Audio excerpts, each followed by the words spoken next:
एक बुद्धिमान आदमी जानता है कि उसके द्वारा लिया गया आज का फैसला उसके कल का निर्णय करेगा। इसीलिए वो अपने फैसले हमेशा सोच विचार करके ही लेता है, क्योंकि वो जानता है कि उसके द्वारा लिया गया छोटा से छोटा फैसला सिर्फ उसको नहीं बल्कि उसके आसपास के लोगों को भी प्रभावित करेगा। हमारा जीवन किस प्रकार का होगा ये सिर्फ हमारे सोचने के नजरिए पर ही निर्भर होता है। उदाहरण के लिए एक छोटी सी कहानी सुनिए, लेकिन उससे पहले आप लोगों से बस एक छोटी सी रिक्वेस्ट है कि यार प्लीज, अगर से अभी तक आप लोगों ने वीडियो को लाइक नहीं किया तो यार वीडियो को लाइक और चैनल को सब्सक्राइब करके बेल आइकन की घंटी दबाकर ऑल को जरूर सेलेक्ट कर ले। बहुत समय पहले की बात है, एक गांव में अशोक नाम का एक व्यक्ति रहता था। वो बहुत गरीब था, उसके पास कुछ भी नहीं था, ना उसके पास धन दौलत थी और ना ही उसके पास कोई खेती थी। उसके माता पिता भी अंधे थे और उसके कोई संतान भी नहीं थी। ऐसा प्रतीत होता था कि पूरी प्रकृति का कहर उस पर ही टूट पड़ा हो। अपनी परिस्थितियों से तंग आकर वो पहाड़ों में तपस्या करने के लिए चला जाता है। बहुत सालों तक तपस्या करने के बाद एक दिन भगवान उसको दर्शन देते हैं और उसे कोई एक वरदान मांगने के लिए कहते हैं। अब यहीं पर सबसे बड़ी अड़चन खड़ी हो जाती है। वरदान उसे एक मांगना था, लेकिन उसकी इच्छाएं तो 3 थी। वो अपने माता पिता की दृष्टि भी चाहता था, वो धन भी चाहता था और वो अपने लिए संतान भी चाहता था। अब उसे समझ नहीं आ रहा था कि वो भगवान से क्या वरदान मांगे। कुछ देर सोच विचार करने के बाद उसने ऐसा वरदान मांगा कि भगवान भी आश्चर्यचकित हो गए। उसने भगवान से कहा कि हे परमात्मा, मैं चाहता हूं कि 9 महीने बाद मेरे माता पिता मेरे बेटे को सोने की थाली में दूध पीता हुआ देखें। अब इस एक वरदान से उसकी तीनों इच्छाएं पूरी हो गई। उसके माता पिता की दृष्टि भी आ गई, उसके लिए धन भी प्राप्त हो गया और उसके संतान भी हो गई। इससे सीखने को यही मिलता है कि हमारे लिए गए फैसले हमारे पूरे जीवन को किस प्रकार बदल सकते हैं। लेकिन सवाल यह है कि क्या कोई ऐसा तरीका है जिससे हम सटीक फैसले लेने सीख जाएं, जिससे हमारे जीवन में कोई गलती ना हो और हमारे द्वारा लिया गया किसी भी फैसले पर हमें कभी पछताना ना पड़े। तो इन सब सवालों के जवाब आपको इसी कहानी में मिल जाएंगे। तो चलिए कहानी को वापस से शुरू करते हैं। वर्षा माह समाप्त होने के बाद एक गुरु अपने भिक्षुओं के साथ एक गांव में आए हुए थे। अपने कुछ भिक्षुओं के साथ वो कुछ महीने तक वहीं रहने वाले थे। जब गुरु उस गांव में ठहरे हुए थे तो वो रोज सुबह चलित ध्यान करने के लिए जंगल में टहलने के लिए निकलते थे। जब वो टहलने के लिए निकलते थे तो एक लकड़हारा रोज सुबह वहां पर लकड़ी काटने के लिए आता था। वो गुरु को देखकर बिना कुछ बोले ही सीधा अपने रास्ते से निकल जाता था। लगभग 10 दिनों तक गुरु उस आदमी की इस प्रतिक्रिया को देखते रहे। ना तो वो गुरु को देखकर मुस्कुराता था, ना ही कुछ बोलता था, बस अपने रास्ते पर सीधा चला जाता था। एक दिन गुरु ने उसी गांव के ही दूसरे युवक से उस युवक के बारे में पूछा। गुरु ने पूछा कि तुम्हारे गांव में एक लकड़हारा है, वो रोज जंगल में लकड़ी काटने के लिए आता है, लेकिन मैंने आज तक उसके चेहरे पर कोई भी मुस्कुराहट नहीं देखी। वो बहुत तनाव में दिखता है, बहुत दुखी रहता है, किसी से बात भी नहीं करता। ऐसा उसके जीवन में क्या हो गया है कि वो इतना तनाव में रहता है? उस युवक ने कहा कि हे गुरुदेव, आपने तो क्या, हमने भी आज तक उसके चेहरे पर कोई भी मुस्कुराहट नहीं देखी, और मैंने तो क्या, इस गांव के किसी भी युवक ने, किसी भी आदमी ने उसके चेहरे पर कभी मुस्कुराहट नहीं देखी। उसका चेहरा हमेशा मुरझाया हुआ ही रहता है, वो तनाव में रहता है। जब उससे कोई बात करके उसके तनाव का कारण पूछने की कोशिश करता है तो वो कोई कारण भी नहीं बताता। गुरु ने उस युवक से पूछा कि क्या उसके परिवार में किसी की मृत्यु हुई है? तो इस पर उस युवक ने मना करते हुए कहा कि नहीं गुरुदेव, उसका परिवार तो भला चंगा है, उसके परिवार में तो सब लोग हैं।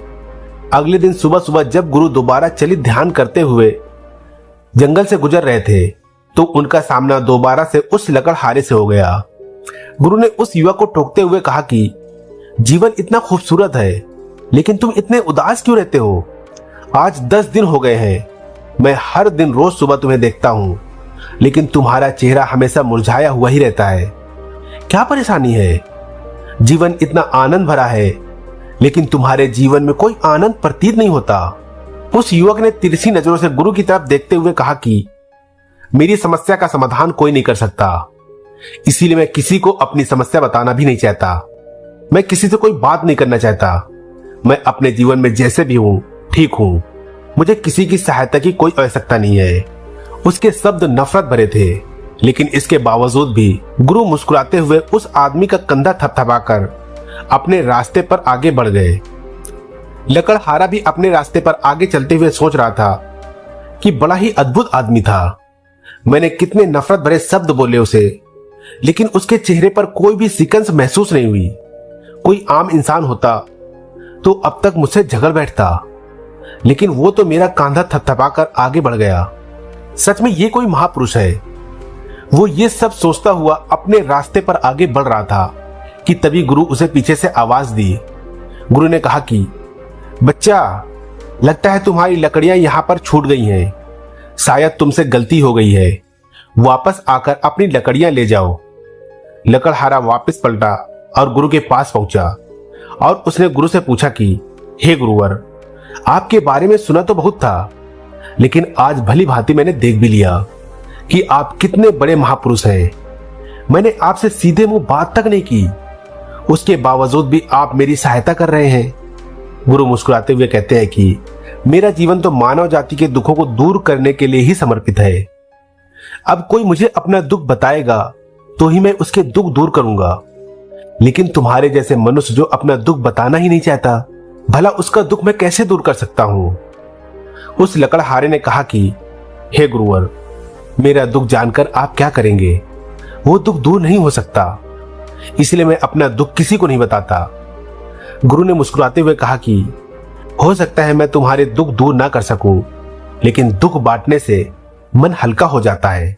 तुम अपना दुख मेरे साथ साझा कर सकते हो और उसके बाद हो सकता है मैं तुम्हारी कोई सहायता भी कर पाऊं।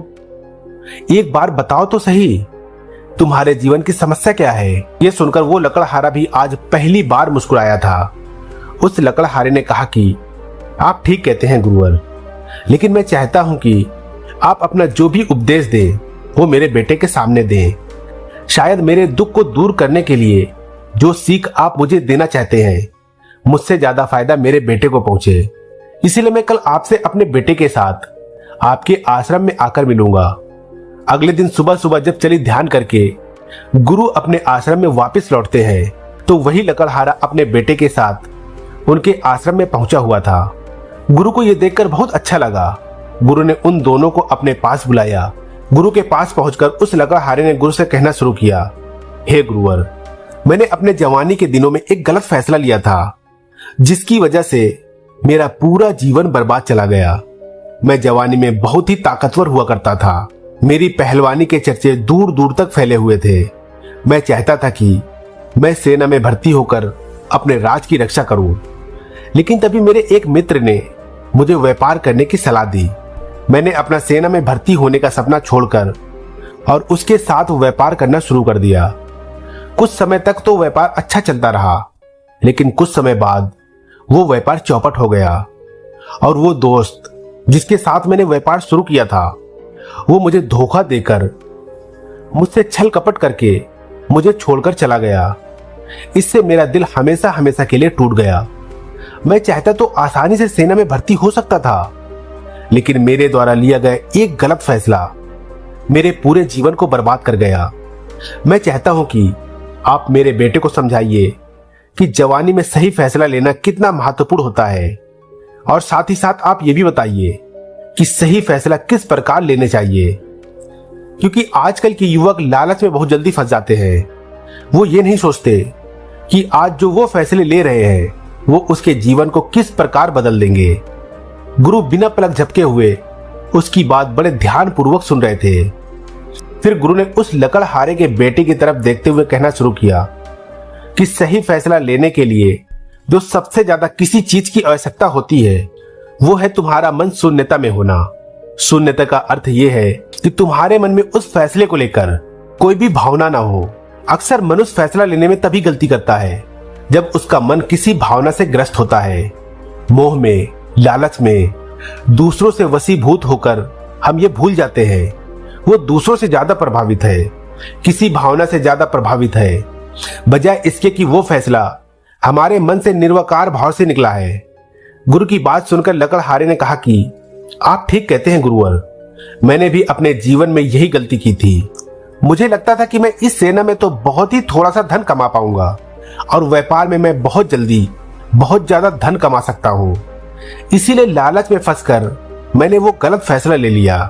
अगर उस समय मैं शून्यता के अर्थों को समझता तो मैं ये समझ पाता कि मेरा जीवन किसके लिए समर्पित होना चाहिए। मेरी सबसे ज्यादा रुचि सेना में भर्ती होना ही था। लकड़हारे ने गुरु से पूछा कि हे गुरुवर, मन को शून्यता में ले जाना इतना आसान कहाँ होता है?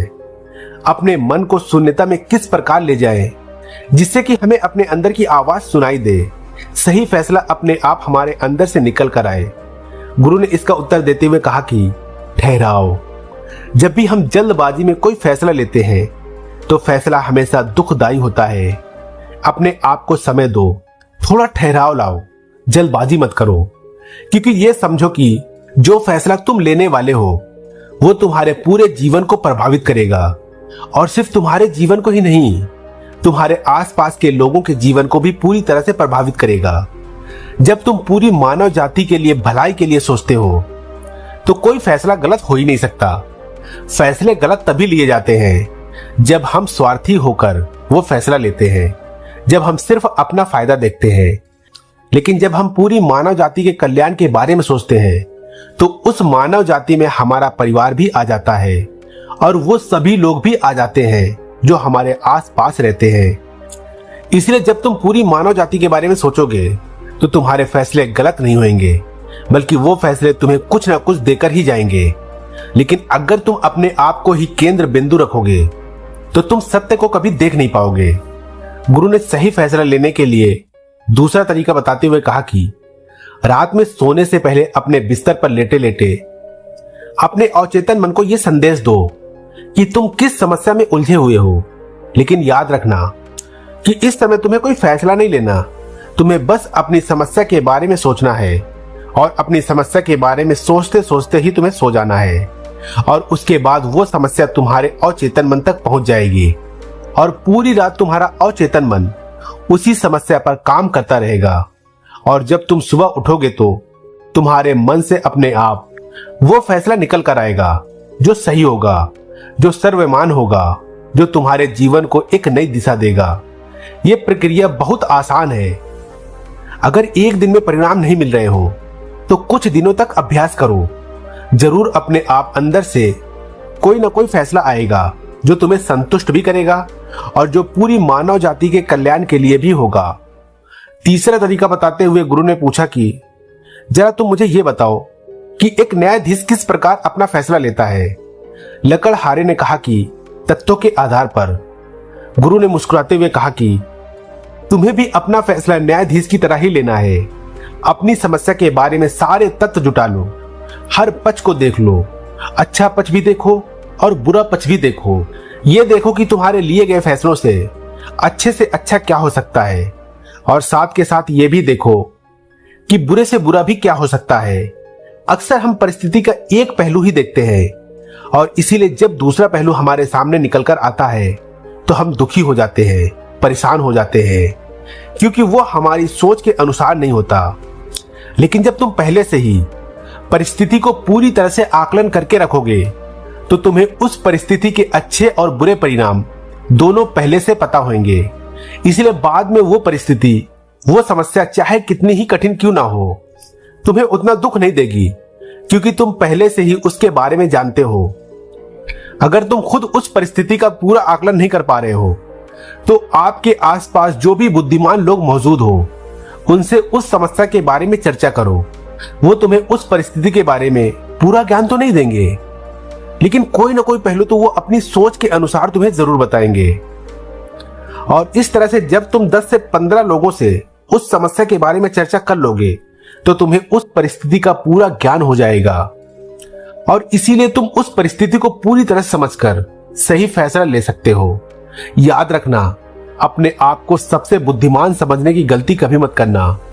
मूर्ख होता है वो इंसान जो अहंकारवश अपने आप को सबसे बुद्धिमान समझता है। हर मनुष्य के सोचने का एक नजरिया होता है, वो अपना पहलू तुम्हारे सामने रख सकता है, तुम उसे मानो या ना मानो, वो तुम्हारी इच्छा है, लेकिन सबका पहलू जान तो लो, ताकि कोई भी निर्णय लेते समय तुम्हारे दिमाग में उस परिस्थिति का पूरा नजरिया हो। गुरु ने अपनी बात को खत्म करते हुए कहा कि यही कुछ अद्भुत तरीके थे जिनके अनुसार अगर तुम फैसले लेते हो तो तुम्हें जीवन में कभी भी पछताना नहीं पड़ेगा। वो लकड़हारा गुरु की बातों से बहुत प्रभावित हो गया और वो गुरु के चरणों में नतमस्तक हो गया। उसकी आंखों में आंसू थे। गुरु ने उसको उठाते हुए कहा कि तुम्हारा जीवन तो जैसे बीता वैसे बीता, लेकिन अपने बेटे को हमेशा सही रास्ता दिखाना। उसने गुरु की बात मानते हुए गुरु को प्रणाम करके वो लकड़हारा अपने बेटे के साथ अपने गांव वापस लौट आया। आज सारा गांव देख रहा था कि वो लकड़हारा मुस्कुराता हुआ मस्त मलंग अपने रास्ते पर चल रहा था। तो दोस्तों, कैसी लगी ये कहानी आप लोगों को कमेंट करके जरूर बताना। वीडियो अच्छी लगी हो तो वीडियो को लाइक और चैनल को सब्सक्राइब करके बेल आइकन की घंटी दबाकर ऑल को जरूर सेलेक्ट कर लेना। फिर मिलेंगे कोई अच्छी कहानी लेकर, तब तक के लिए आप अपना रखिए ख्याल और हमें दीजिए इजाजत। जय हिंद, जय भारत।